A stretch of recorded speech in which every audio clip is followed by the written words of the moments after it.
Welcome to this Bridgewater Now update. I'm John Luck.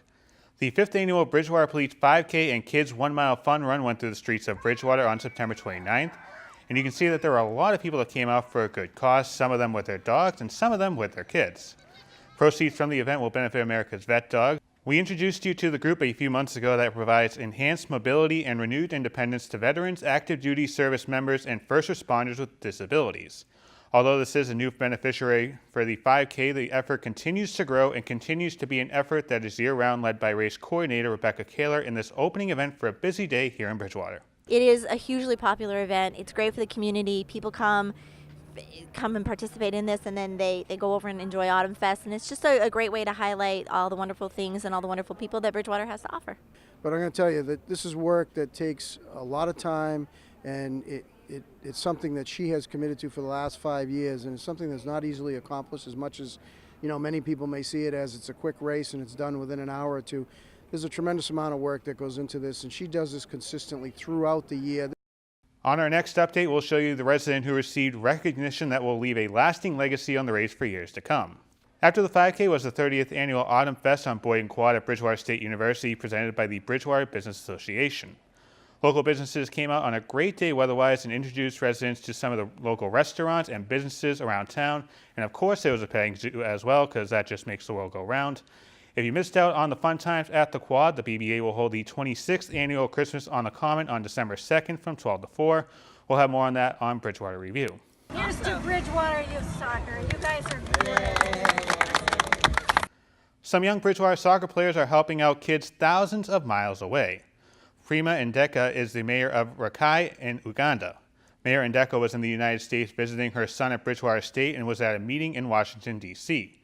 The youth soccer program in Rakai is an award-winning team, but they didn't have cleats, and that's where the Bridgewater Youth Soccer Program and the Bridgewater Sports Complex stepped in. Mayor Ndeka and members of Bridgewater government were in attendance for the presentation at the Flag Street Soccer Field to show off the community efforts.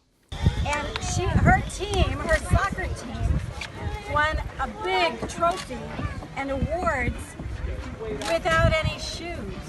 So just think how great they're going to do with all these shoes that you guys and other players here have used, and you don't need them anymore. And now we're going to send them over. Let's get a check of the fall sports seasons at the regional and the university with Brian Berard. Thanks, John. Well, last week was quite the week for Bridgewater State Athletics. Overall, the Bears went an impressive 9-3. The field hockey team went undefeated at 3-0, outscoring their opponents 12-6, and currently sit in 6th place in the Little East Conference.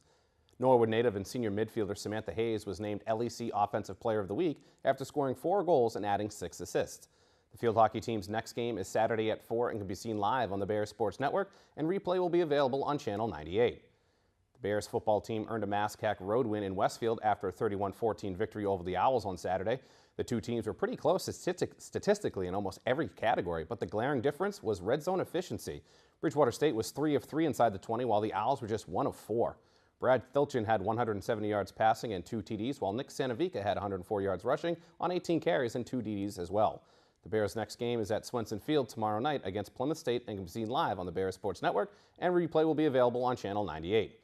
And finally, from BSU, the men's soccer team finally got back in the win column after a dominating 8-2 win over Fitchburg. Renati DeRoja had a hat trick in the win, while 5 other Bears tallied a goal. This was the first Bears Mascac win, which puts them at 1-2 in the conference and 5-4 overall. Moving on to the high school now, the girls soccer team continues their amazing season as they're now 7-1 on the year in their last game against Dartmouth in a 3-0 victory. Brooke Covino, Cassie Toftrew, and Tori Smith were the goal scorers for the Lady Trojans, who will take on West Bridgewater in their next match. The BR boys golf team defeated Dartmouth 244-255, giving them an 8-2 record on the year. The win clinches the OCL title and another trip to the South Sectional Tournament. Dan Nastari shot a 38 and Tom Cooney shot 39 to lead BR to the victory. And the BR football team was off last week, and that bye week actually hurt them in the Division II power rankings. Take a look right here. If the season were to end right now, the Trojans would finish 7th and would travel up to Braintree to take on the Womps, but luckily there's still plenty of football left to play. The Trojans take on Dartmouth tomorrow night under the lights at home, and that game can be seen on Channel 9, 98, online at btvaccess.com, and of course on our YouTube page. That's all for sports. John, back to you. And finally today, Bridgewater Police were at McDonald's to meet some residents in town. This was part of National Coffee with the Cop Day. Bridgewater Police Chief Chris Del Monte and Lieutenant Carl McDermott III sat down for a cup of coffee with residents in a relaxed setting. Chief Del Monte said that this is a great way to meet residents and get to know them on a more personal and informal level. The event was conducted in collaboration with the U.S. Department of Justice's Office of Community-Oriented Policing Services. Thanks for watching this Bridgewater Now update. I'm John Luck.